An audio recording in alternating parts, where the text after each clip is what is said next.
여러분 안녕하세요, 김캠입니다. 요즘처럼 영화관에 많이 갔던 게 언제였나 싶을 정도로 올 여름 영화판엔 개봉 러시가 쫘라락 이어지고 있는 중인데요. 특히나 눈에 띄던 작품인 한재린 감독의 비상선언도 그 리스트에 이름을 올렸습니다. 개봉일은 8월 3일이고요. 한국 영화로는 좀처럼 볼 수 없던, 아니 헐리우드 영화판에서도 요즘은 잘 시도하지 않는 빅스케일 장렬하는 항공 재난 영화라는데요. 그렇다면 분석 가야죠. 착석하시고 벨트를 철컥 빙봉. 벨트 부탁드리겠습니다. I'm gonna do an attack. I'm gonna attack a plane.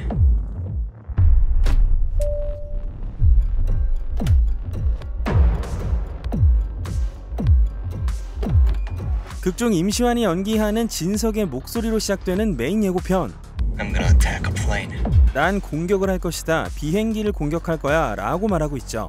수심이 그득한 표정의 송강호가 연기하는 형사 인호가 항공사 또는 항공교통통제센터의 회의실로 보이는 공간에서 화면 속의 진석을 보게 되는 장면이죠. 하와이 호놀룰루행 비행기가 이륙 후 고도를 높이자 진석은 화장실로 향하고 어떤 작은 용기를 찰칵 여는데요. 생물학적 테러겠구나 싶죠. 항공기는 비행 중 높은 고도 위에 올라가 장시간 많은 사람들이 밀폐된 공간에서 생활해야 하기 때문에 각종 여압 장치들을 갖추고는 있는데, 특히 고도가 올라가면 산소도 부족해져 이런 장치들로 객실을 산소로 채우게 되며 기내와 외부의 압력차도 조종하게 됩니다.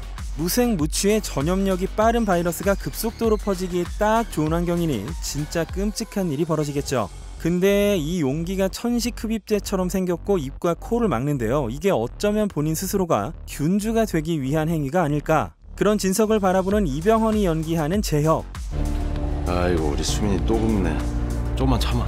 비행공포증이 있으면서도 딸아이의 아토피 치료를 위해 하와이로 향하게 되는데요. 하와이에 좋은 클리닉이 있어서인지 자연환경이 좋아서 차도를 발해서인지 둘 다인지는 모르겠지만 하와이에도 아토피 환자들은 적지 않다는 걸 몇몇 저널들을 통해 확인할 수 있었습니다. 화장실에서 나와 이런 표정을 짓는다, 미친놈이죠. 이후 재혁의 딸이 그 화장실 문을 열게 되고요. 그게 사인인가? 이어서 한 승객이 코피 쭉 휘청이며 자리로 돌아가는데, 이 바이러스엔 잠복기는 있지만 그 속도가 매우 빠르다는 것도 알 수 있습니다.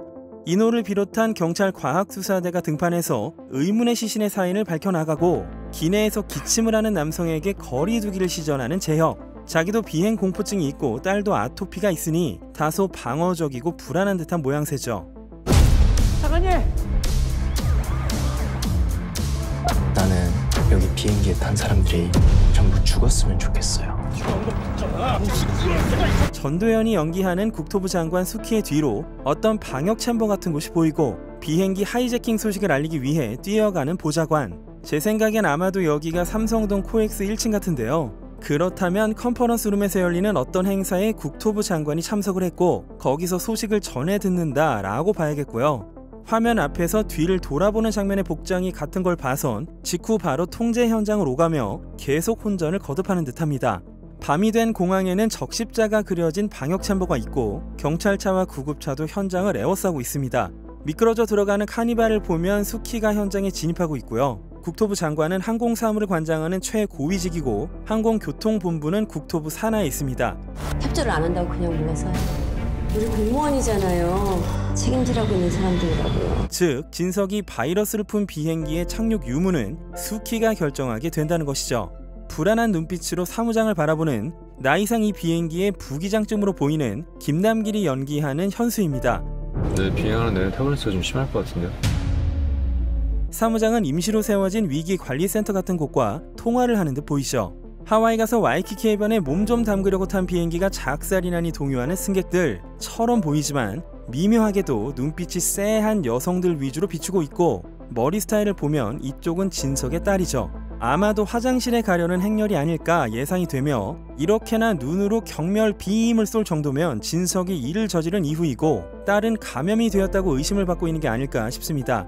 다음 장면에서 아이를 안고 있는 재혁과 주변 관객들이 코를 막고 있으니 벌써부터 비행기 승객간 갈라치기의 기운이 느껴집니다. 수화기를 통해 위기관리센터 측에 자신의 원대한 목표를 밝히는 상또라이 진석. 수키가 방호복을 입고 챔버로 들어가고 시간이 흘러 승객들의 상태는 더욱 악화일로로 치닫습니다.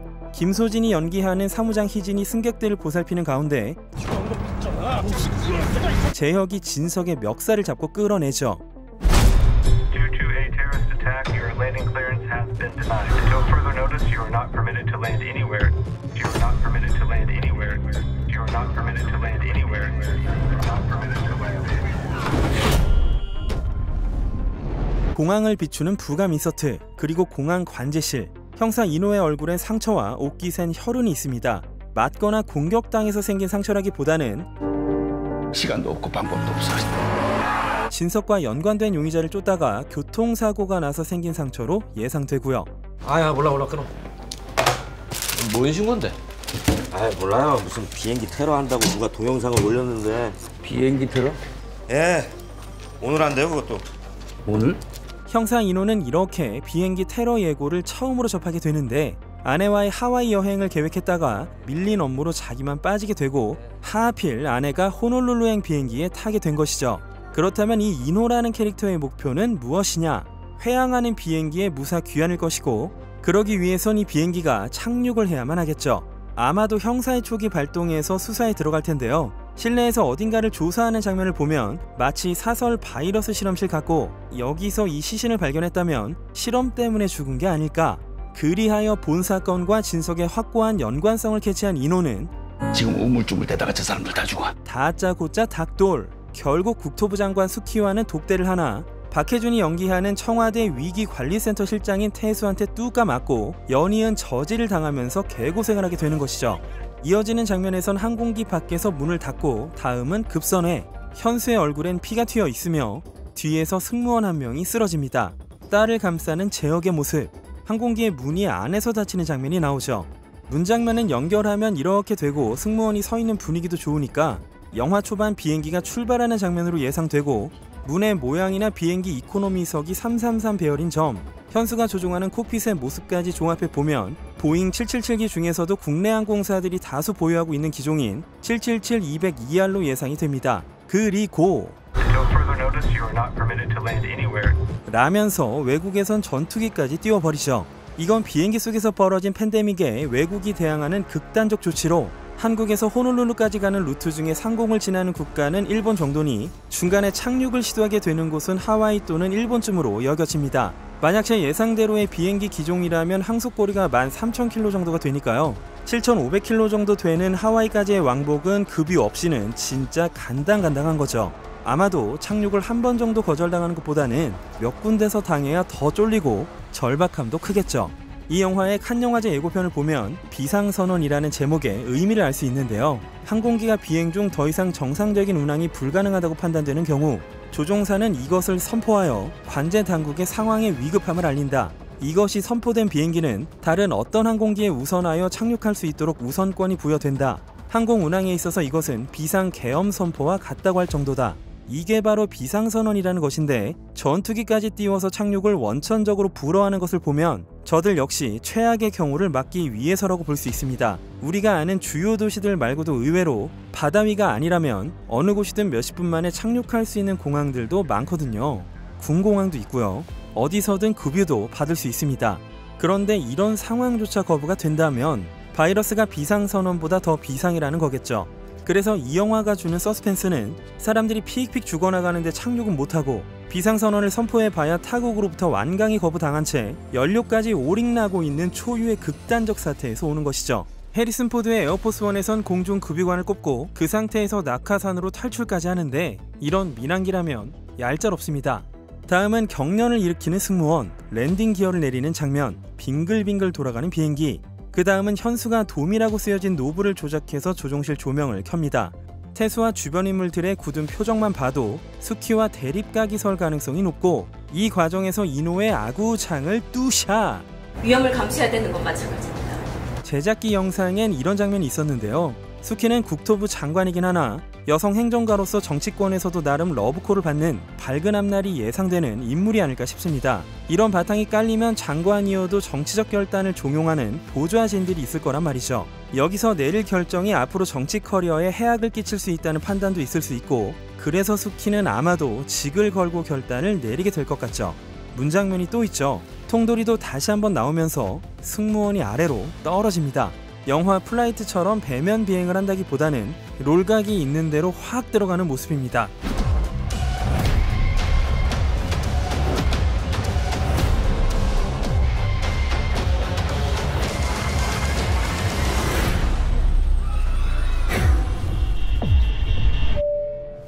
벨트 부탁드리겠습니다. 주역 배우들의 모습을 비춘 뒤 바다로 급하강.